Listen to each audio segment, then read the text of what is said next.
अम्बाला में पिछले काफ़ी दिनों से काफ़ी घना कोहरा पड़ रहा था और घने कोहरे के कारण जो विजिबिलिटी थी वो काफ़ी कम हो गई थी और जिसके चलते वाहनों की रफ्तार धीमी पड़ गई थी और वहीं कम विजिबिलिटी और घने कोहरे के कारण वाहन चालकों को काफ़ी परेशानियों का सामना करना पड़ रहा था। दूसरा, पश्चिम से चलने वाली बर्फीली हवाओं ने भी जो तापमान में काफ़ी गिरावट आई थी, जिसके चलते काफ़ी ठंड बढ़ गई थी और जो आम जनजीवन है वो अस्त व्यस्त होकर रह गया था।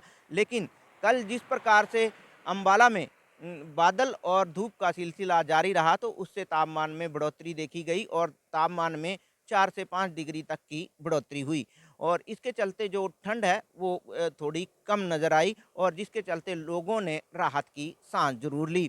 हालांकि जिस प्रकार से पिछले काफ़ी दिनों से घना कोहरा और जो ठंड पड़ रही थी उससे किसान काफ़ी खुश नज़र आ रहे थे, क्योंकि किसानों की फसल के लिए ये घना कोहरा और जो ठंड है वो काफ़ी लाभदायक है। खासकर गेहूं की फसल के लिए तो ये किसी रामबाण से कम नहीं है। बता दें कि जितनी ज़्यादा ठंड पड़ेगी उतनी ही ज़्यादा जो गेहूं की पैदावार ज़्यादा होगी।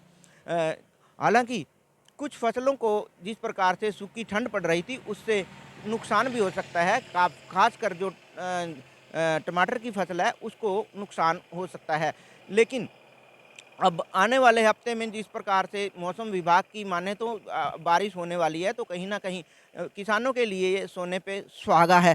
इस वक्त मैं मौजूद हूँ अम्बाला के 444 नंबर रोड पर। यहाँ देख सकते हैं कि आसमान साफ है और जो वाहन है वो अपनी पूरी गति के साथ दौड़ते नज़र आ रहे हैं। मैं दिखाना चाहूँगा कि अब जो रोड जहाँ 2 दिन पहले जो रोड था वो नज़र नहीं आ रहा था, आज बिल्कुल साफ नज़र आ रहा है और देख सकते हैं कि जो वाहन है वो भी अपनी जो गति के साथ दौड़ते नज़र आ रहे हैं और कहीं न कहीं जो वाहन चालक हैं उन्होंने भी राहत की सांस ली है। और कह सकते हैं कि जिस प्रकार से अब मौसम में बदलाव देखा जा रहा है तो कहीं न कहीं लोगों के लिए काफ़ी फ़ायदेमंद होगा और जिस प्रकार से पिछले काफ़ी दिनों से जो लोग हैं उन्होंने काफ़ी जो है ठंड झेली है, तो कहीं न कहीं अब ठंड से राहत मिलने वाली है। हालाँकि कुछ दिन तक और ठंड पड़ेगी, लेकिन धीरे-धीरे तापमान में जिस प्रकार से मौसम विभाग की माने तो बढ़ोतरी दिखाई जा रही है।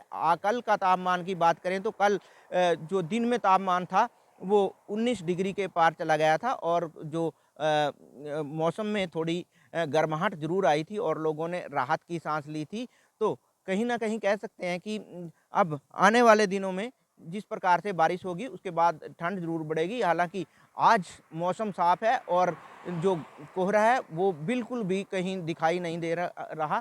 दूर-दूर तक देख सकते हैं जो मौसम है वो साफ़ है और वाहन अपनी रफ़्तार से दौड़ते नज़र आ रहे हैं। तो मैं इस वक़्त जहाँ 444 पे खड़ा हूँ तो देख सकते हैं कि पीछे बिल्कुल आसमान साफ़ है और जो रोड है वो साफ़ दिखाई दे रहा है और कहीं न कहीं कह सकते हैं कि जो वाहन चालक हैं उन्होंने राहत की सांस ली है। लेकिन जिस प्रकार से आने वाले समय में कह सकते हैं कि बारिश होगी उसके बाद एक बार फिर जो है जो कोहरा पड़ने की संभावना ज़रूर जताई जा रही है, क्योंकि बारिश के बाद अक्सर कोहरा ज़रूर पड़ता है। कुल मिलाकर बात की जाए तो आज का तापमान भी 19 डिग्री के पार पहुंच सकता है और जिस प्रकार से लगातार पिछले दिनों पूरा उत्तर भारत शीतलहर की चपेट में था तो कहीं ना कहीं अब थोड़ी राहत जरूर मिली है और जो लोग हैं उन्होंने राहत की सांस ली है। हालांकि किसानों के लिए अभी भी जो है बारिश का इंतज़ार बाकी है। अगर बारिश पड़ती है तो कहीं न कहीं किसान उससे काफ़ी खुश नज़र आएँगे और कहीं न कहीं जो किसानों की फसल है उसके लिए भी लाभदायक सिद्ध होगी। हालाँकि बारिश अगर ज़्यादा पड़ जाती है तो जिस प्रकार से हमने पिछले 2-3 साल पहले देखा था तो किसानों की फसल के लिए जो बारिश है वो काफ़ी नुकसानदायक साबित हुई थी। अगर बारिश ज़्यादा पड़ती है तो उससे कहीं न कहीं जो किसानों के आलू लगाए हुए हैं और इसके साथ और फसलें हैं, गेहूँ की फसल को भी नुकसान हो सकता है अगर बारिश ज़्यादा पड़ जाती है। क्योंकि जो निचले इलाके हैं उनमें जो है पानी खड़ा हो जाता है और पानी खड़ा होने के कारण जो आलू की फसल बर्बाद होने की जो किसानों को एक डर जरूर सता रहा है, क्योंकि जिस प्रकार से मौसम विभाग ने 3 से 4 दिन बारिश की संभावना जताई है तो कहीं ना कहीं अगर बारिश ज़्यादा पड़ जाती है तो किसानों के लिए नुकसानदायक होगी। लेकिन फिलहाल कह सकते हैं कि अम्बाला का मौसम आज साफ़ है और दिन में भी कभी बादल, कभी धूप का सिलसिला बना रहेगा, लेकिन तापमान 20 डिग्री के आसपास बना रहेगा, जिससे जो ठंड हो काफ़ी कम नज़र आएगी। और कहीं न कहीं लोग इससे जो पिछले दिनों ठंड से जो कंपकपाते नज़र आए थे, उससे लोगों को राहत ज़रूर मिलेगी।